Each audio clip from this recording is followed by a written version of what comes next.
Under the heart of Riven was a cave. Hardly anyone in the city knew it existed, and even fewer knew how to find it. Yet it was huge, a cavern so vast that you could hardly see from one end to the other. Softly glowing lamps hung from its roof like tiny suns.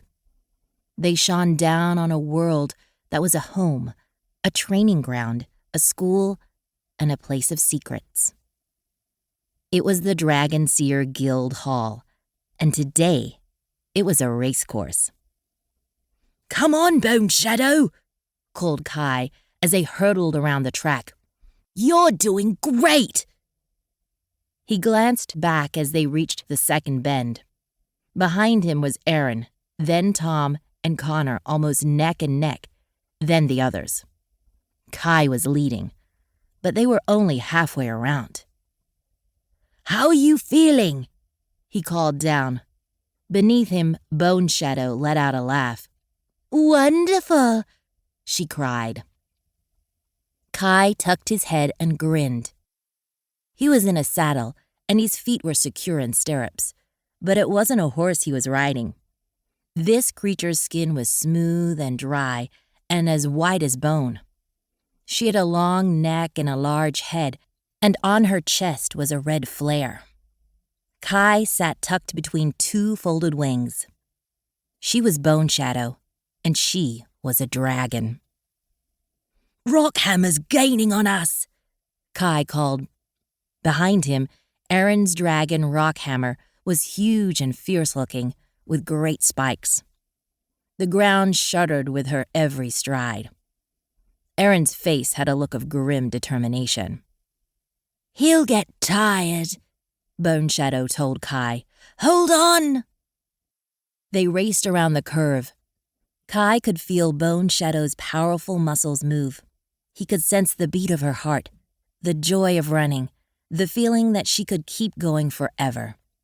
He could feel all this because, like the other children, he was a dragonseer. Boneshadow was his dragon, and he was her human. The pathway straightened, and Boneshadow stretched her legs. The air whistled through Kai's short black hair and made his brown eyes water. He blinked and laughed. The ground shuddered, and he realized that Rockhammer was catching up with them. The big dragon was faster on the straightaway, where his long legs could make up the distance. Ahead of them was the next fence. Boneshadow adjusted her pace. "Ready?" she growled. Kai held on tight, and the dragon bunched her hind legs. She leaped over the fence, landing with hardly a jolt. On her back, the leathery white wings stayed folded. Like many dragons, Boneshadow could fly, but this was a running race only. Kai felt the thump behind him as Rockhammer leaped and cleared the fence too. He could hear Aaron bellowing and knew they were right behind, but already the next bend was coming up. Boneshadow nimbly leaned into the curve and pulled away again. Rockhammer caught them on the third straightaway, coming up to the last corner. Kai could tell he was tired, and his big pink tongue flopped around in his mouth like a dog's. The finish line was approaching, and Boneshadow was just ahead. If they could make the corner, Kai knew his dragon would have energy for the final sprint. Aaron shouted something into Rockhammer's ear, and the big dragon nodded. He started to drift sideways into Boneshadow's line. Kai glanced at him in alarm. "Hey!" he yelled. The big dragon was very close, almost brushing against them. 5 yards. "Whoa!" Kai called. Boneshadow eased up immediately, and with a whoop, Aaron and Rockhammer edged them out and pulled ahead. Now they were in the lead, and Boneshadow had lost her pace.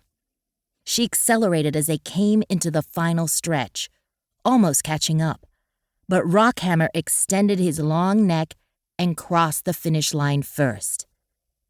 "Yes!" shouted Aaron. Rockhammer gave a huge bellow. Behind them, Kai and Boneshadow slowed to a stop. Kai slid down from his dragon's back and patted her. "Sorry, Bone," he said with a rueful smile. "If we'd gone for the turn, we would have crashed into Rockhammer."